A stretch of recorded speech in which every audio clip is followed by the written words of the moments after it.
कक्षा 7 विज्ञान पाठ रेशों से वस्त्र तक। रेशों से वस्त्र कैसे बनते हैं ये हमने इस पाठ में पढ़ा था। शुरू में आपको बताया था कि रेशे कितने प्रकार के होते हैं, 2 प्रकार के, प्राकृतिक रेशे और संश्लेषित रेशे। प्राकृतिक रेशे किससे प्राप्त होते हैं? जंतुओं से और पादपों से। जंतुओं से जो रेशे प्राप्त होते हैं उनको जांतव रेशे कहते हैं। क्या कहते हैं उनको? जांतव रेशे, जो जंतुओं से प्राप्त होते हैं। जैसे वो कौन कौन से रेशे होते हैं? भेड़ किससे प्राप्त होते हैं? भेड़ से, बकरी से, याक से, इनसे तो ऊन प्राप्त होती है, तो ये क्या कहलाते हैं? ये भी जांतव रेशे कहलाते हैं। और रेशम के कीट से रेशम के वस्त्र रेशम के वस्त्र बनाए जाते हैं, उनको हम क्या कहते हैं? उनको भी हम जांतव रेशे कहते हैं। रेशम के कीट से रेशे बनाने वाला कल बताया था आपको कि किस प्रकार से रेशों से रेशम के रेशे बनाए जाते हैं। सबसे पहले मादा वयस्क अंडे देती है, फिर वह कैटरपिलर, लार्वा कैटरपिलर में परिवर्तित होता है। उसके बाद में वो कोकून का निर्माण करते हैं। कोकून से वह वापस वयस्क रेशम का कीट बन जाता है। और किस प्रकार कोकून से वो कैटरपिलर अपने चारों ओर प्रोटीन की एक परत बना लेती है जो कि कठोर हो जाती है।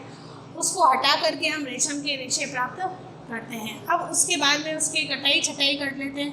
उसके बाद आगे क्या होता है? रेशम का संसाधन, रेशम संसाधन। रेशम का रेशा प्राप्त करने के लिए कोकूनों को धूप में रखा जाता है। खूब सारे कल बताया था रेशम के कीट पालक जो ले जाते हैं रेशम के अंडों को ले जाते हैं रेशम कीट के। उसके बाद में वो लार्वा को ये पट्टियों के द्वारा पालते हैं। ये कल बताया था आपको। रेशम के कीट पालक उनको पालन पोषण करते हैं। वह नई शहतूत की पत्तियों पर उनको रखते हैं और उसके बाद में कोकूनों से रेशे निकालते हैं। तो वो क्या करते हैं? कोकूनों को, खूब सारे कोकूनों को इकट्ठा करते हैं। उन कोकूनों को धूप में रखते हैं। धूप में रखने से वो क्या होते हैं? सूख जाते हैं। या तो धूप में रख करके, या पानी में उबाल करके, या भाप में रखा जाता है। किसको रखा जाता है? पानी में, भाप में या धूप में? कोकूनों को। ये आपको याद रखना है कि कोकूनों को रखा जाता है, पानी में उबाला जाता है और भाप में रखा जाता है, जिससे हमें रेशम का फाइबर प्राप्त होता है, अर्थात रेशा प्राप्त होता है। फाइबर में रेशा, जिससे रेशम के फाइबर पृथक हो जाते हैं। जब ये धूप में रखते हैं, पानी में उबालते हैं या भाप में रखते हैं, तो वह स्वतः ही रेशम के फाइबर अलग हो जाते हैं और फिर रेशम का धागा बनाया जाता है। वह अपने आप ही धूप में सूख करके अलग हो जाते हैं और रेशम का धागा बनाया जाता है। इस प्रक्रम को रीलिंग कहते हैं। ये जो प्रक्रिया होती है, कोकूनों को धूप में रखना, पानी में उबालना या भाप में रखना, उसके बाद में वह स्वतः ही पृथक हो जाते हैं, जिससे रेशम का धागा बनाया जाता है। इस प्रक्रिया को हम क्या कहते हैं? रीलिंग कहते हैं। क्या कहते हैं? इस प्रक्रिया को हम रीलिंग कहते हैं। अब ये पूरे पाठ में हमने क्या पढ़ा था? जो मैंने आपको बताया था, जांतव रेशे, रेशम के कीट से प्राप्त होने वाला रेशा भी एक प्रकार का जांतव रेशा है। रेशम के कीटों से रेशम तथा भेड़, बकरी एवं याक से ऊन प्राप्त की जाती है। ये इस पूरे पाठ में हमने पढ़ा था। क्या पढ़ा था? रेशम के कीटों से रेशम तथा भेड़, बकरी, याक से ऊन प्राप्त की जाती है। भारत में अधिकतर भेड़ों को ऊन प्राप्त करने के लिए पाला जाता है। ज़्यादातर भेड़ों को किस लिए पाला जाता है? ऊन प्राप्त करने के लिए पाला जाता है। ये क्या होती है? शाकाहारी होती है। भेड़ के शरीर से बालों को उतार कर पहले अभिमार्जन व छटाई की जाती है।